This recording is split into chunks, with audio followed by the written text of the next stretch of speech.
Olá! O programa de hoje vai abordar um tema que interessa muito aos trabalhadores e aos patrões. Greve, um tipo de manifestação coletiva que busca assegurar os direitos trabalhistas.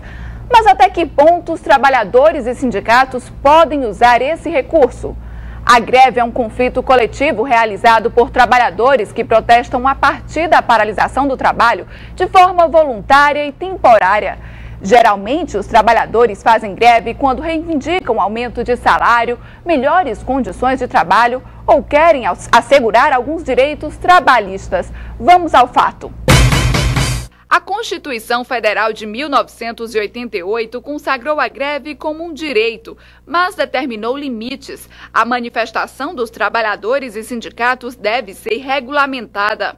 Acreditamos que a greve, como instrumento de luta dos trabalhadores, ela tem sido usada de forma responsável e no momento correto, aonde realmente encerra todas as possibilidades de negociação com o empregador e nós fazemos uso do instrumento greve para realmente forçar que o processo de negociação ocorra e que o patrão seja chamado à responsabilidade perante os direitos dos trabalhadores. A greve acontece a partir da convocação pelo sindicato de uma assembleia da categoria para deliberar sobre a greve, com um quórum previsto nos estatutos. A paralisação só pode acontecer depois de um aviso prévio de 48 horas ao sindicato patronal ou ao empregador e com prazo de 72 horas, caso sejam atividades essenciais. A gente critica, a gente não apoia quando a greve vem munida de outros fins, como fins eleitoreiros, fins políticos, né, ou alguma outra situação similar. A partir do momento que a greve vem respeitosamente, como a lei, na busca legal dos direitos do trabalhador que está se sentindo injustiçado e não está conseguindo outros meios, respeitando as limitações do quadro que se deve ter, respeitando a democracia, não fazendo baderna, não fazendo piquetes. Então, essa é uma posição legal, independente ou não de nós gostarmos, né, porque sempre o lado patronal é o mais prejudicado. Mas a gente respeita porque está dentro da lei. Durante a greve nos serviços essenciais, patrões e trabalhadores ficam obrigados a garantir o atendimento e a prestação desses serviços à população.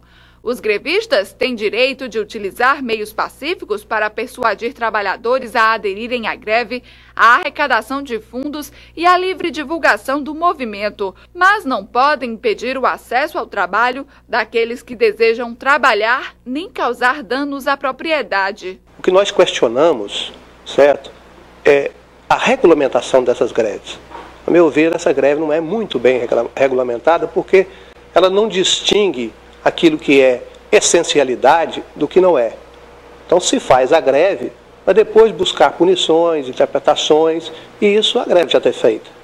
No caso do transporte coletivo, por exemplo, há de se entrar no estado de greve com um tempo antecipado de 72 horas, para que a população não seja penalizada de surpresa, né? E isso não é feito.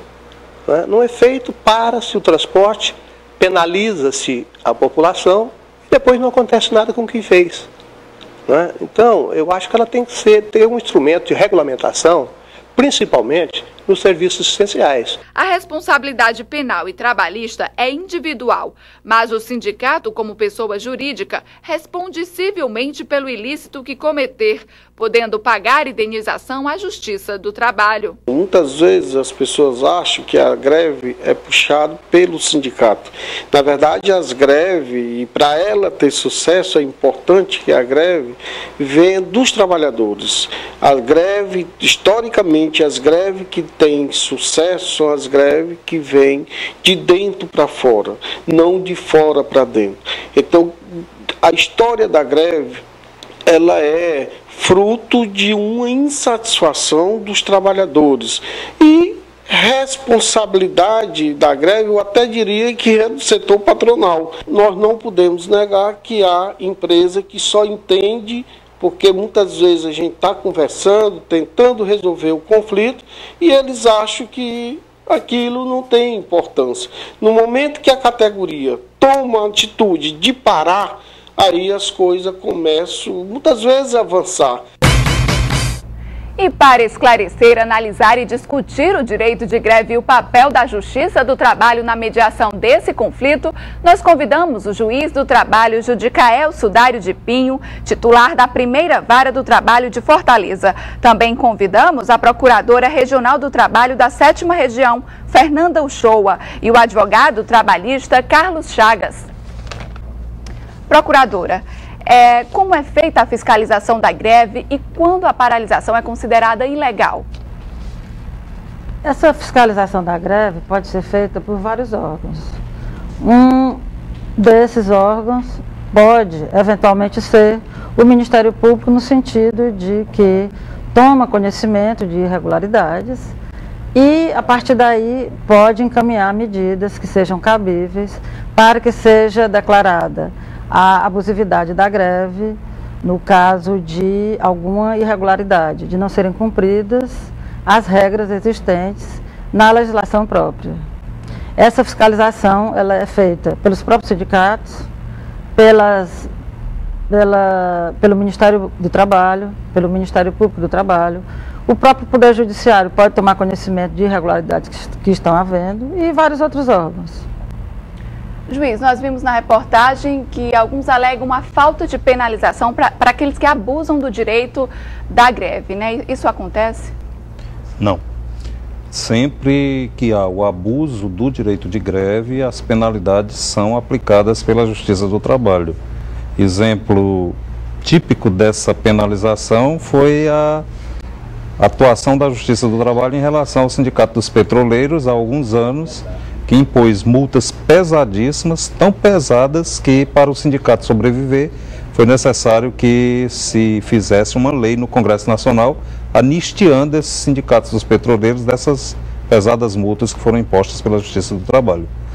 Acontece que nem sempre existe a abusividade desejada no movimento grevista, e não se verificando essa abusividade, não há porquê punir o trabalhador ou a representação sindical que promove o movimento grevista. Para o advogado, até que ponto a greve é o melhor meio de se conseguir o que os trabalhadores almejam? A greve é um mecanismo de autodefesa dos interesses, levando ao efeito que nem sempre a legislação protetiva existente, que compõe o direito do trabalho, ela efetivamente municia de mecanismos os trabalhadores para fazer valer seus direitos.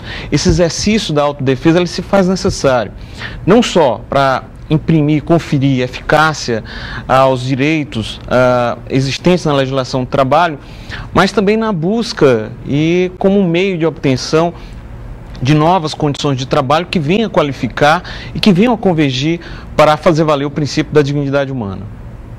Na reportagem a gente viu que um dos sindicatos alegou que alguns patrões, alguns empregadores só começam a negociação depois que acontece a greve. Isso está acontecendo? Isso acontece mesmo? A greve ela tem se revelado um mecanismo eficaz de maneira a fazer valer as negociações coletivas do trabalho. Se por um lado, por parte do empregador, tem um poder econômico, onde efetivamente isso vem a influenciar no âmbito de um conflito coletivo de trabalho. Por outro lado, nós temos o exercício do direito de greve, que a greve, como já bem acentuou José Siqueira Neto, ele é o direito de dar prejuízo, né? E esse prejuízo é uma forma de dar pressão, de estabelecer a pressão sobre o empregador para que efetivamente possa se convergir aos consensos.